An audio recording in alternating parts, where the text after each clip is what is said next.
ಶ್ರೀ ಓಂ ಶ್ರೀ ಮಾತ್ರೇ ನಮಃ. ನಮಸ್ಕಾರ ಸ್ನೇಹಿತರೆ.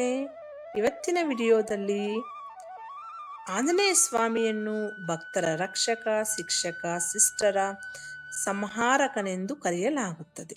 ಆಂಜನೇಯ ಸ್ವಾಮಿಯ ಮಂತ್ರಗಳನ್ನು ಪಠಿಸುವ ಮೂಲಕ ನಾವು ಅವರ ಆಶೀರ್ವಾದವನ್ನು ಸುಲಭವಾಗಿ ಪಡೆದುಕೊಳ್ಳಬಹುದು.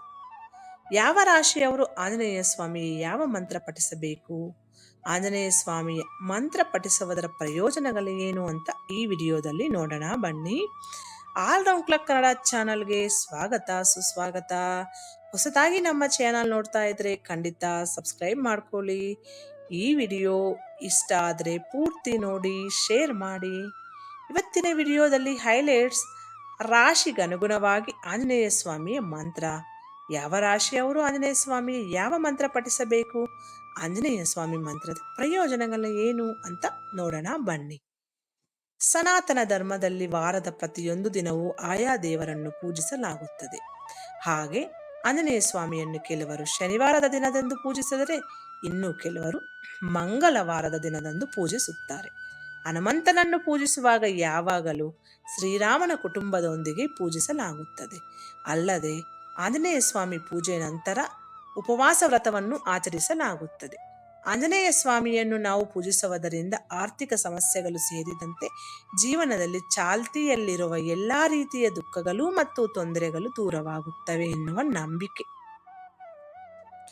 ಇದರೊಂದಿಗೆ ಆದಾಯ, ಸಂತೋಷ ಮತ್ತು ಅದೃಷ್ಟದಲ್ಲಿ ಅಪಾರ ಹೆಚ್ಚಲಾಗುವುದು. ಅಲ್ಲದೆ ಭಗವಾನ್ ಹನುಮಂತನ ಆಶೀರ್ವಾದವು ವ್ಯಕ್ತಿಯ ಮೇಲೆ ಬೀಳುತ್ತದೆ. ಆದ್ದರಿಂದ ಹನುಮಂತನನ್ನು ಭಕ್ತಿಯಿಂದ ಪೂಜಿಸುತ್ತೇವೆ. ನೀವು ಸಹ ಆರ್ಥಿಕ ಸಂಕಷ್ಟದಿಂದ ಮುಕ್ತಿ ಹೊಂದಲು ಬಯಸಿದರೆ ಮಂಗಳವಾರದಂದು ಅಥವಾ ಶನಿವಾರದಂದು ಸ್ನಾನ ಮತ್ತು ಧ್ಯಾನದ ನಂತರ ವಿಧಿವಿಧಾನಗಳ ಪ್ರಕಾರ ಹನುಮಂತನನ್ನು ಪೂಜಿಸಿ. ಪೂಜೆಯ ಸಮಯದಲ್ಲಿ ರಾಶಿಚಕ್ರ ಚಿಹ್ನೆಯ ಪ್ರಕಾರ ಈ ಮಂತ್ರಗಳನ್ನು ಪಠಿಸಿ. ರಾಶಿಗನುಗುಣವಾಗಿ ಆಂಜನೇಯ ಸ್ವಾಮಿ ಮಂತ್ರಗಳು. ಮೇಷರಾಶಿ.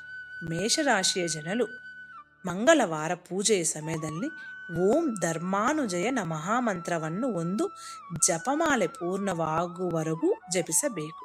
ವೃಷಭ ರಾಶಿ ಜನರು ಹನುಮಂತನ ಆಶೀರ್ವಾದ ಪಡೆಯಲು ಜಪಮಾಲೆಯನ್ನು ಹಿಡಿದು ಒಂದು ಜಪಮಾಲೆ ಪೂರ್ಣವಾಗುವವರೆಗೂ ಓಂ ಭೀಮಾಯ ನಮಃ ಮಂತ್ರವನ್ನು ಜಪಿಸಬೇಕು. ಮಿಥುನ ರಾಶಿಯವರು ಜನರು ಮಂಗಳನನ್ನು ಮೆಚ್ಚಿಸಲು ಓಂ ಕಪಿರಾಜಾಯ ನಮಃ ಮಂತ್ರವನ್ನು ಒಂದು ಜಪಮಾಲೆ ಜಪಿಸಬೇಕು. ಕರ್ಕಾಟಕ ರಾಶಿಯ ಜನರು ರಾಮನ ಆಶೀರ್ವಾದವನ್ನು ಪಡೆಯಲು ಓಂ ಸುರೇಶಾಯ ನಮಃ ಮಂತ್ರವನ್ನು ಜಪಮಾಲೆಯಂತೆ ಜಪಿಸಬೇಕು. ಸಿಂಹ ರಾಶಿಯ ಜನರು ಮಂಗಳನನ್ನು ಮೆಚ್ಚಿಸಲು ಓಂ ಸರ್ವಜ್ಞ ನಮಃ ಎಂಬ ಮಂತ್ರವನ್ನು ಜಪಮಾಲೆ ಹಿಡಿದು ಜಪಿಸಬೇಕು. ಕನ್ಯಾ ರಾಶಿಯ ಜನರು ಯಶಸ್ಸನ್ನು ಪಡೆಯಲು ಮಂಗಳವಾರ ಓಂ ಅವ್ಯಾಯ ನಮಃ ಮಂತ್ರವನ್ನು ಜಪಮಾಲೆ ಮೂಲಕ ಜಪಿಸಬೇಕು. ತುಲಾರಾಶಿಯ ಜನರು ಮಂಗಳವಾರ ಪೂಜೆಯ ಸಮಯದಲ್ಲಿ ಓಂ ದಿವ್ಯಾಯ ನಮಃ ಮಂತ್ರವನ್ನು ಜಪಮಾಲೆಯನ್ನು ಹಿಡಿದು ಪಠಿಸಬೇಕು.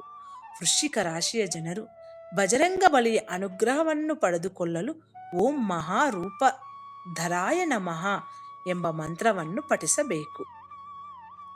ಧನುಸ್ ರಾಶಿಯವರು ರಾಮನನ್ನು ಮೆಚ್ಚಿಸಲು ಓಂ ದೇವಾಯ ನಮಃ ಎಂಬ ಮಂತ್ರವನ್ನು 5 ಬಾರಿ ಜಪಿಸಬೇಕು. ಮಕರ ರಾಶಿಯ ಜನರು ಅಪೇಕ್ಷಿತ ವರವನ್ನು ಪಡೆಯಲು ಓಂ ಪುಣ್ಯಾಯ ನಮಃ ಎಂಬ ಮಂತ್ರವನ್ನು ಜಪಮಾಲೆ ಧರಿಸಿ ಪಠಿಸಬೇಕು. ಕುಂಭರಾಶಿಯ ಜನರು ಆರ್ಥಿಕ ಬಿಕ್ಕಟ್ಟಿನಿಂದ ಮುಕ್ತಿ ಪಡೆಯಲು ಓಂ ಬ್ರಹ್ಮಣ್ಯಾಯ ನಮಃ ಮಂತ್ರವನ್ನು ಒಂದು ಜಪಮಾಲೆ ಜಪಿಸಬೇಕು. ಓಂ ಬ್ರಹ್ಮಣ್ಯಾಯ ನಮಃ. ಮೀನರಾಶಿಯವರು ಮಂಗಳವಾರದ ಪೂಜೆಯ ಸಮಯದಲ್ಲಿ ಓಂ ರಾಮದೂತಾಯ ನಮಃ ಎಂಬ ಮಂತ್ರವನ್ನು 5 ಬಾರಿ ಜಪಿಸಬೇಕು. ಈ ಮಂತ್ರಗಳೆಲ್ಲ ನಾನು ಡಿಸ್ಕ್ರಿಪ್ಷನಲ್ಲಿ ಕೊಡ್ತೀನಿ. ಯಾರ ರಾಶಿ ಅವರದು ಅದು ನೋಡಿಕೊಂಡು ನೀವು ಈ ಮಂತ್ರ ಪಠಿಸಿ. ಈ ವಿಡಿಯೋದಲ್ಲಿರುವ ಎಲ್ಲ ಅಂಶಗಳು ನಿಮ್ಮ ಸ್ವಂತ ವಿವೇಚನೆ ಬಳಸಿ ನಿರ್ಧಾರಗಳೆಲ್ಲ ತೆಗೆದುಕೊಳ್ಳಿ. ಮುಂದಿನ ವಿಡಿಯೋದಲ್ಲಿ ಸಿಗೋಣ. ಅಲ್ಲಿವರೆಗೂ ಧನ್ಯವಾದಗಳು. ಯಾವ ರಾಶಿಯವರಿಗೆ ಯಾವ ಮಂತ್ರ ಅಂತ ನಾನು ಡಿಸ್ಕ್ರಿಪ್ಷನಲ್ಲಿ ಕೂಡ ಕೊಡ್ತೀನಿ. ಆಂಜನೇಯ ಸ್ವಾಮಿಗೆ ಸಂಬಂಧಿಸಿದ ಈ ಮಂತ್ರಗಳನ್ನು ನೀವು ಮಂಗಳವಾರ ಪಠಿಸಬಹುದು ಅಥವಾ ಶನಿವಾರದ ದಿನ ಪಠಿಸಬಹುದು. ಈ ಮಂತ್ರದ ಪಠಣದಿಂದ ನಿಮ್ಮ ಜೀವನ ಸಕಾರಾತ್ಮಕ ರೀತಿಯಲ್ಲಿ ಬದಲಾಗುವ ಸಾಧ್ಯತೆಗಳು ಹೆಚ್ಚಾಗಿವೆ.